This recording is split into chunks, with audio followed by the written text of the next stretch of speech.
In a landmark case, the U.S. Supreme Court recently heard critical arguments that could fundamentally reshape the Voting Rights Act and its impact on race-based redistricting. The case centers on Louisiana's congressional map, which, following the 2020 census, has faced accusations of underrepresenting black voters. Louisiana's population is approximately one-third black, yet the state's redistricting only includes one district where black voters comprise a majority.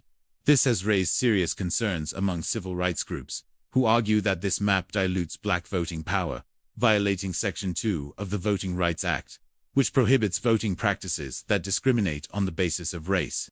To discuss the case, we sat down with Professor Guest's name, a constitutional law expert and civil rights advocate.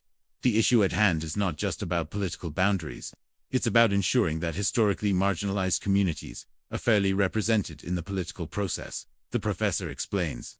Civil rights groups are pushing back against the new map, claiming it fails to give black voters an opportunity to elect a candidate of their choice in a second district, even though they make up a third of the state's population. The case has garnered national attention, and during the Supreme Court's hearings, Louisiana's Attorney General Elizabeth Morrill argued that race-based redistricting violates the Equal Protection Clause of the Constitution.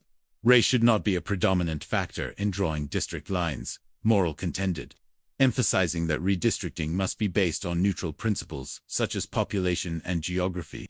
This, she argues, ensures that no voter is unfairly advantaged or disadvantaged based on their race. However, civil rights advocates and legal experts like Professor Guestney argue that such a perspective overlooks the long history of racial discrimination in the United States. The Voting Rights Act was enacted to address systematic disenfranchisement of black voters and other minorities, the professor notes. If the court were to side with Louisiana, it could undo decades of progress toward racial equity in voting, essentially making it easier for states to adopt districting maps that marginalize minority communities. The expert further emphasizes that race-based redistricting was designed as a tool to protect minority voting rights. Without taking race into account, it would be far more difficult to prevent voter suppression tactics, such as gerrymandering, which have historically been used to dilute the political power of black and other minority communities. The implications of this case extend far beyond Louisiana. If the Supreme Court rules in favor of Louisiana, it could set a precedent for other states across the country, particularly in the South, where racial gerrymandering has long been a point of contention. This case is being watched closely because a ruling in favor of Louisiana could open the door for states to weaken the protections offered by the Voting Rights Act, the professor explains. This could lead to an erosion of minority representation in Congress, making it harder for black voters and other minority groups to elect representatives who reflect their interests. Such a decision would not only impact Louisiana, but could reverberate across the nation. Professor Guest's name warns that if the Supreme Court weakens the Voting Rights Act, it could embolden other states to pass laws or implement redistricting plans that disadvantage minority voters. We're talking about potentially rolling back decades of progress in protecting voting rights, the professor states. This is about more than just one district in Louisiana. It's about ensuring that all communities have a fair shot at representation in our government. Conversely, if the Supreme Court upholds the current interpretation of the Voting Rights Act, it will reaffirm the principle that race can be a valid factor in redistricting when necessary to ensure equal representation. A decision in favor of the civil rights groups would send a strong message that the Voting Rights Act is still a powerful tool to fight racial discrimination in the electoral process. The professor continues.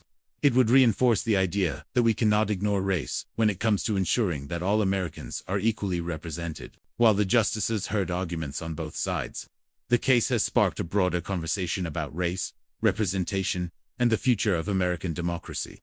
One key question raised during the arguments is whether the court should continue to allow race to be a factor in redistricting, or whether the concept of colorblind politics should take precedence. The argument for colorblind politics is rooted in the idea that the Constitution guarantees equal protection under the law, the professor explains. However, the reality is that race still plays a significant role in American politics, and ignoring that reality could perpetuate the very inequalities the Voting Rights Act was designed to address. As the case unfolds, the nation will be watching closely. A decision in favor of Louisiana could dramatically reshape the way redistricting is approached across the United States. States may begin to favor colorblind maps that ignore the racial makeup of districts, leading to a potential decrease in minority representation. A ruling in favor of the civil rights groups, on the other hand, would strengthen the protections against racial gerrymandering and reinforce the importance of the Voting Rights Act in preserving fair representation. The Supreme Court's decision is crucial not just for Louisiana, but for the entire country. Professor Guest's name says, "We are at a crossroads in American democracy. This case could either reinforce the values of equality and representation, or set us back by allowing racial discrimination in the redistricting process." The case also raises the issue of whether the court should be more active in defending minority rights, or allow states to decide how to draw their own districts, even at the expense of minority representation.